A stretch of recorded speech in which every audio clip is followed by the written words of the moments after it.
They said she was nothing, a girl born under the wrong star. When the prince's drums thundered through the valley, others wrapped themselves in silk and perfume, swaying their hips to be seen. But her name wasn't called. They sent her to the stream instead, far from the palace, far from dreams. Yet destiny doesn't ask for permission, because at that river, where silence met sunrise, she stumbled into the moment that would rewrite her story forever. Welcome back. If you're just tuning into this channel for the first time, please subscribe to our channel. Give this video a thumbs up and tell us where you're watching from in the comments, she murmured, cupping the cold. The stream answered with a quiver of light. Across the bank, a tall man watched, plain shirt, rolled sleeves, gaze alive. He didn't speak. He simply existed with the certainty of someone who belongs everywhere, by never forcing it. Footsteps on dirt. The drums grew nearer. Grace rose, water heavy in her arms, and the stranger lifted 2 fingers in greeting before the trees folded him away. She started back. Chores would come like weather. But the morning felt changed, as if the path itself had shifted underfoot. Grace did not know it yet. How could she? But the day had already memorized her name. Some meetings arrive in a whisper and leave the whole sky rearranged. He found her again where the palm's shadow cooled the bend. "May I trouble you for water?" he asked, voice warm, sleeves damp with honest heat. Grace rinsed a leaf bowl, dipped from the clearest run, and offered it with both hands. He drank carefully, like gratitude itself. "Daniel," he said, passing through. "Grace," she answered. They spoke of practical things, stingy rain, the market's loud bargaining, the palace's new usefulness, trials that worried proud people more than dances ever did. At the little bridge, he paused. "Will you go?" "Some of us learn to be useful at the gate," she said, light but true. "Gates open," he replied gently. "Sometimes they're only waiting for the right knock." He left his thanks in the air and disappeared into noon. Grace stood a long moment, oddly steadied by a stranger's kindness. Then she carried the day home. Not lighter, not heavier, simply different. Like a basket whose handle had been wrapped in cloth. A house can sound like a market when one person mistakes command for care. Mrs. Harper's veranda barked instructions. "Sweep the step, heat the water, mind the fire, no idling. Royal eyes hate laziness." Grace moved with quiet precision, a hymn in motion. Mary Harper, 24, admired herself in a cracked mirror, gel tilted like a small crown. "Coral or gold?" she asked, turning. "Whichever breathes," Grace said, then softened the smile that rose too easily. Rumor thickened into news. The choosing would test small works, helping, fixing, tying, rather than polished performances. Mrs. Harper scoffed. "Tasks? They'll still pick glitter." She thrust a list at Grace. "Finish everything, and keep that plain face far from spectacle." Grace folded the paper into her waistband and complied. Obedience, she'd learned, is not the same as surrender. Beneath her ribs, a quiet drum found a steady beat. By afternoon, dust rose as if rehearsing applause. Grace looked once toward the hill, once toward the stream, and kept working. Sometimes the most radical act is finishing what needs doing, then walking where your feet have wanted to go all along. Advice that changes a life rarely arrives with trumpets. It comes folded in someone's need. Sent with a parcel for Aunt Agnes, Grace followed the dry lane to the udala tree. Aunt Agnes was late. An elderly woman in a green shawl sat there, steady-eyed, scarf ends loose in her lap. "Child," she said, "tie this knot for me." Grace knelt and tied it firm and kind. "You hold storms until they learn manners." The woman smiled. "Tonight, take the upper path by the stream." Where the nettles part, something of yours waits, something you've never owned. Questions crowded Grace's tongue. Footsteps announced Aunt Agnes. In the blink where greetings happen, the bench was empty, the heat holding only echoes. On the way home, the sentence jostled her like a misfitting basket. Yours, never owned. She didn't know whether to believe in omens or in blisters. She chose both. Carry the parcel, keep the words. If they meant nothing, fine. If they meant everything, she would be on the path when everything arrived. Some gifts don't fall from hands. They rise from places that remember you. Moonlight washed the path pale. Grace climbed the upper track. Nettles whispered their stings. Kindly, she told them, and they relented. On a flat stone lay a string of coral beads, warm as though just lifted from a heartbeat. She touched them, and steadiness answered inside her. Not magic, not shock, only recognition. She tucked the coral beneath her scarf. Mary appeared like perfume. Finders, keepers? Mary asked, half jest, half demand. They'll sit better on me. The stone offered them, Grace said, stepping past. Stones don't give, Mary sniffed. Streams teach them, Grace replied, surprised by her own surety. Back home, she set the beads on the sill. Dawn pooled around them. Grace breathed in, counted to 5, breathed out. A thought arrived with its shoes on. Perhaps some blessings skip permission and come straight to the person who will carry them well. A sealed scroll can sound like opportunity, until someone decides it isn't for you. A palace rider dismounted at first light, dust flaming in sun. By royal command, he read, all households will attend the Fairfield choosing. Bring your best manners. Arrive before the second drum. Mrs. Harper shone like varnish. Mary will represent us, she said. Grace will keep the house standing. I'll finish early and stand at the edge, Grace offered. Edges are honest. Edges attract trouble, Mrs. Harper snapped. At the well, Daniel surfaced like a thought remembered. noon? He asked. Walk with a friend. Grace nodded. She braided her hair, hid the coral at her nape, and gathered herself without ceremony. Noon climbed hot and bright. If trials are simple, people will complicate them, Daniel said as they neared the gates. People fear being seen plainly, Grace answered. He smiled sideways. You don't. I do, she said. I simply walk anyway. Grand houses test your posture. Honest work tests your heart.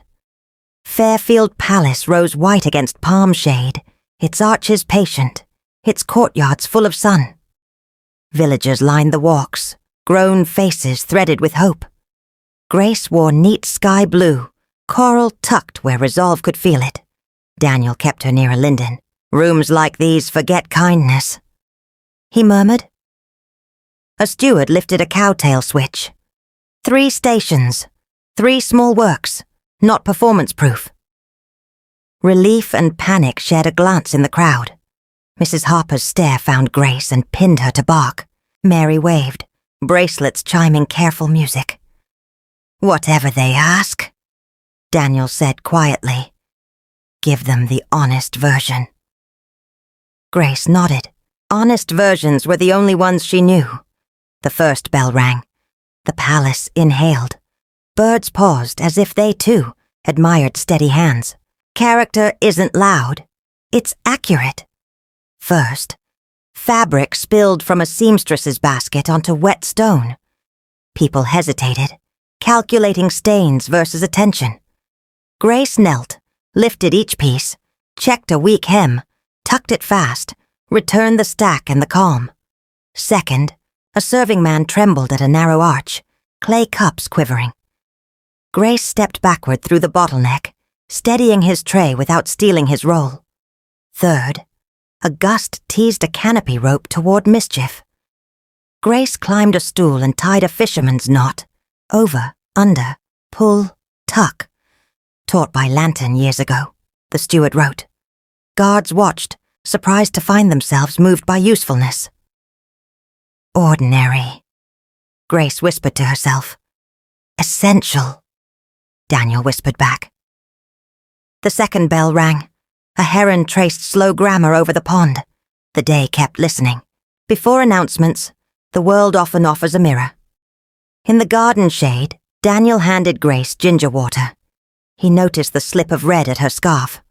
Coral? It found me, she said, and told him about the upper path and the woman in green. My grandmother called coral memory made bright, he said, tying the string properly, his knot as sure as hers. Grace stood taller without moving. You tie like you mean to stay, she said. I do, he answered, oddly solemn. The third bell gathered them to the terrace. Grace walked feeling exactly herself, which she suspected was the point of the trials. If that self was enough, good. If not, she would still recognize the woman in the stream. Truth rarely needs a crown. It needs a clear voice.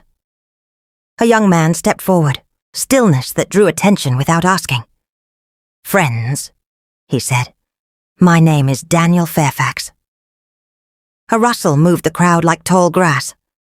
I have been away, he continued, and found that quiet work speaks loudest when no one commands applause. He opened a carved box. Here are tokens dropped, perhaps on purpose, by those whose kindness walked ahead of their names. He lifted a brass button. This belongs to Grace Holloway. Paths opened. Grace's feet obeyed their own courage. They met in the middle. Thank you for mending small things, he said low. Thank you for looking where small things live, she replied. Lady Margaret, in lace and certainty, approved without smile or spectacle. The steward recorded the moment as if history had winked. Grace stepped back to the linden, heart steadying. The palace had not changed her. It had simply pointed. After triumph, the world tests whether you can carry it politely. Greenhill boiled with remarks, half sweet, half sour. Grace escaped to the stream and found a small parcel under the willow. Leather sandals, stitched to last, a note tucked inside. For walking further than others expect. She laughed, then let a thin tear teach the dust to settle. On the path home, Mary stood, posture balanced between envy and relief. Try not to look shocked by good fortune, she said. People like certainty. I'm practicing, Grace replied, meaning it. At the gate, Mrs. Harper's voice arrived before her face. Do not forget who kept your plates from mold, she warned. I won't, Grace said. Gratitude is not the same as permission. She kept that thought kindly to herself. Night fell without thunder. The sandals rested beneath her bed, like a promise that knew the road personally. The most dangerous room is often the quietest. Lady Margaret received Grace in a veranda smelling of lemongrass and decisions. You tie ropes that keep tents honest. You share credit, not just labor. Sensible. I try, Grace said. Continue. Lady Margaret replied, sliding an invitation across. Supper. Wear what tells the truth. Back home, Mrs. Harper gripped the card like a rescued coin. We shall attend. The card bears my name alone, Grace said gently, tucking it into a book. At supper, between Lady Margaret and Daniel, Grace spoke of wells and schoolrooms, not gowns. What did you want as a child? He asked. A roof that obeyed rain, she said, blushing. Practical wants endure, he smiled. Later, Lady Margaret leaned close. My grandson confuses goodness with destiny. Refuse to be a symbol. Choose. I intend to, Grace answered, surprised by her own steadiness. Headlines love to be certain about strangers. Village woman to wed heir? One paper crowed. Can she hold a knife in a conversation? Another poked. Mrs. Harper folded clippings like a talisman. We must protect our name, she said, meaning hers. Grace took the papers to the stream. Daniel arrived with apology he could not spend. I told them nothing. Tides don't respect quiet letters, Grace replied. Come to the city, he offered. One day. See the noise up close. Only a day, she bargained. One and a sunset, he said. Done. They walked back without filling the silence.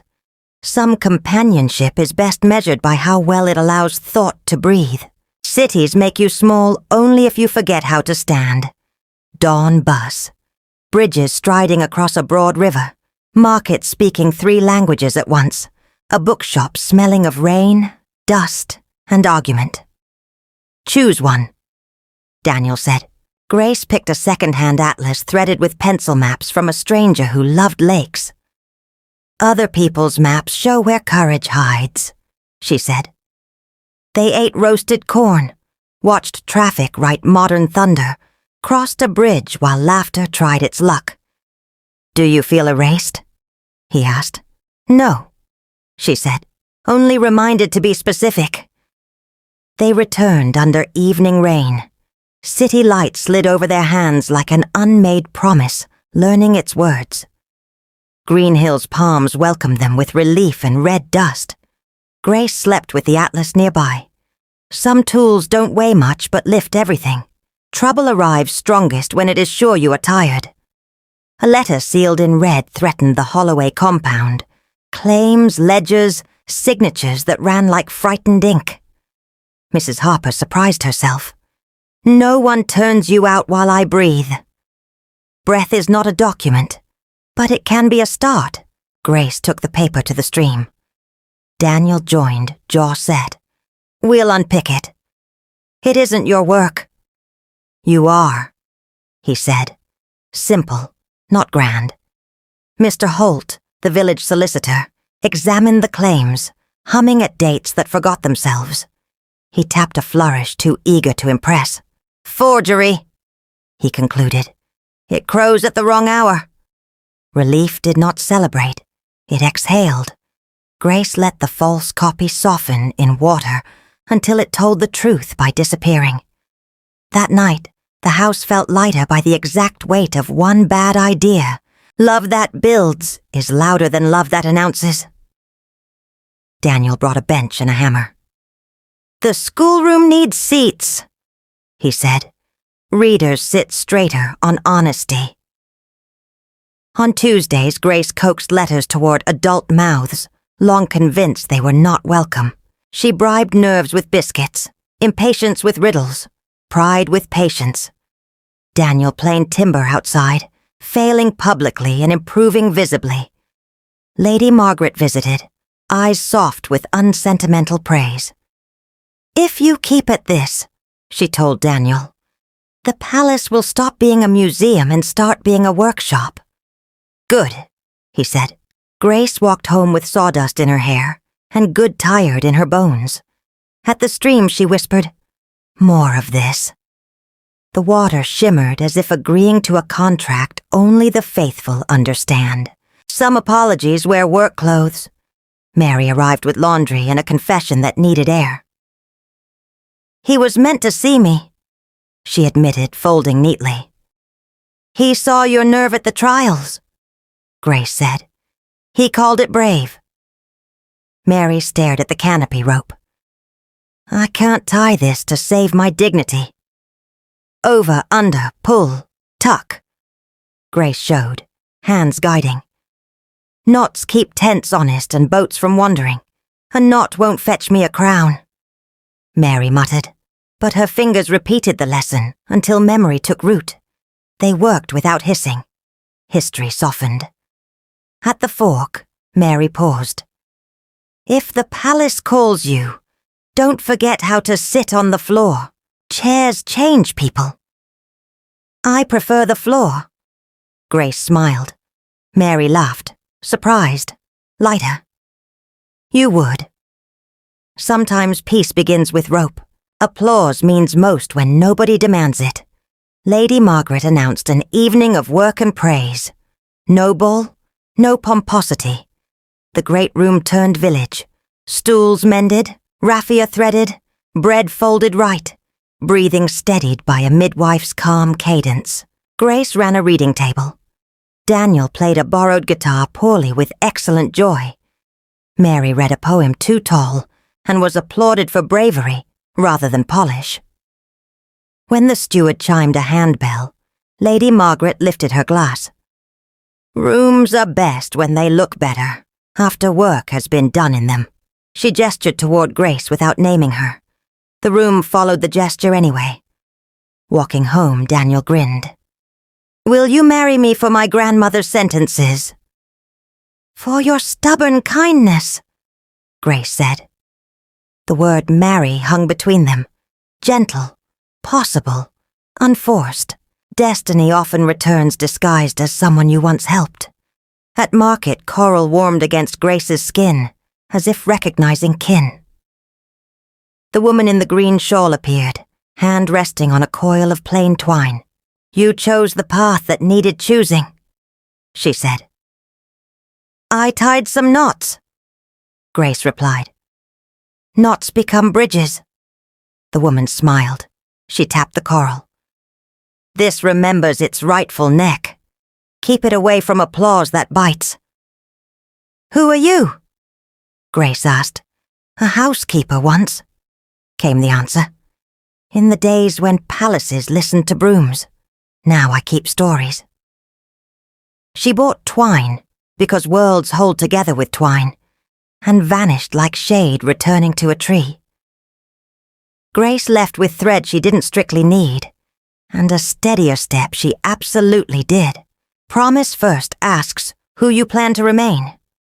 By the stream, Daniel set a small wooden box between them but did not open it. Before anything that shines, he said, tell me what you want, not what you can endure. Grace held her atlas like a vow.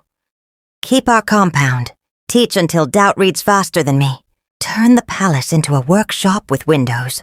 Keep these hours by the water that belong to no one else. And she met his eyes. I want you, if keeping you lets me keep myself. Daniel breathed like a man allowed to surface. He opened the box, gold clasping a riverstone, simple and faithful. Then forward, he said. Forward, she agreed, astonished by how clean the word tasted. The stream knew their names before they spoke to them. They gathered without spectacle. Lady Margaret in lavender scents, the steward, carefully dry-eyed, Mrs. Harper with pies labeled something small, Mary fixing the canopy not herself. Daniel, Grace Holloway, I will fetch my own water and carry yours when the road steals strength. Benches before portraits, schoolrooms before speeches, kindness without witness. Grace, Daniel Fairfax, I will be ordinary with you on purpose. Mend what can be mended. Sit quietly when nothing needs fixing. And remember that crowns are bowls to be carried together. The ring found home. The stream held its breath, then applauded in neat waves against stone. Coral glowed like a secret that enjoyed being kept. They ate, laughed, and walked home under a sky that had decided to be generous. Marriage didn't turn days to silk. It turned them to good cloth. Grace kept a simple house where books wandered, and meals told the truth. Daniel failed at furniture, succeeded on the second try often enough to model courage. Mrs. Harper discovered she could run a fair without frightening stallholders. Mary apprenticed with a dressmaker who stitched nerve into seams, sending scraps for Greenhill women to practice. At the palace, portraits moved higher, tools moved nearer. A store became a library where grown people remembered how to be surprised. Some evenings, Grace and Daniel walked the upper path, while nettles discussed the wind. Are you happy? He asked. Deeply, she said. Happiness isn't loud. It's like a well. You don't hear it unless it's empty. Scarcity tests patience. Abundance tests principle. Harvest arrived generous and messy. Disputes followed. Prices, shares. Who owed whom thanks. Grace set up a fair share stall with posted prices and quiet dignity. Daniel opened a tool lending shed with ledgers that forgave small lateness. Charity weakens spines, a merchant sneered. Neighborliness strengthens them, Grace replied. Lady Margaret bought yams she did not need to keep peace busy. The adults, everyone over 20, sat cross-legged and remembered how to breathe at wonder. Grace walked home tired in the good way, pockets dusty with lists that had done their jobs. Sometimes the apology is a hinge that finally holds.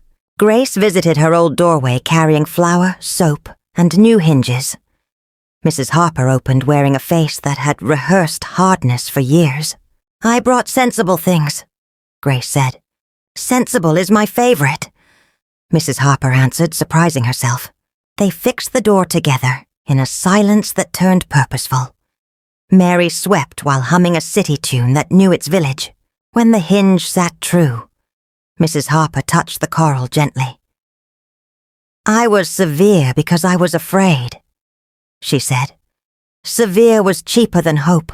Fear is heavy alone, Grace replied. They ate stew. Conversation reorganized itself into something that might choose kindness again tomorrow. Before leaving, Mary handed Grace a needle case wrapped in blue. For the workshop, for threads that forget they belong. They'll remember, Grace said, and meant it. Not every story ends with a crown. Some end with a map. A woman of 22 knocked, voice steady but tired. They say you began with little. How did you keep from rusting? Grace poured tea and opened the atlas. I chose one small map each day. One not to learn. One page to read. One kindness to do before anyone applauded. When lost, I listened to water. They walked to the stream. Grace showed her the upper path and the flat stone where coral had once waited for the right neck. People will speak, she said. Let the river sort the true from the noisy. And if good fortune comes, hold it like a bowl. Grace smiled. Carry it with 2 hands. Share. She went home to Daniel, who was persuading a chair to become useful. How is the world? He asked. Learning, she said. They ate simple bread. The stream continued its endless sentence, and the girl the morning refused to forget lived the rest of her days usefully, kindly together, with a man who preferred benches before portraits and a crown that remembered it was a bowl. If this story touched your heart, don't forget to subscribe for more emotional love stories. Comment Grace Wins below if you believe true love can find anyone, no matter where life placed you.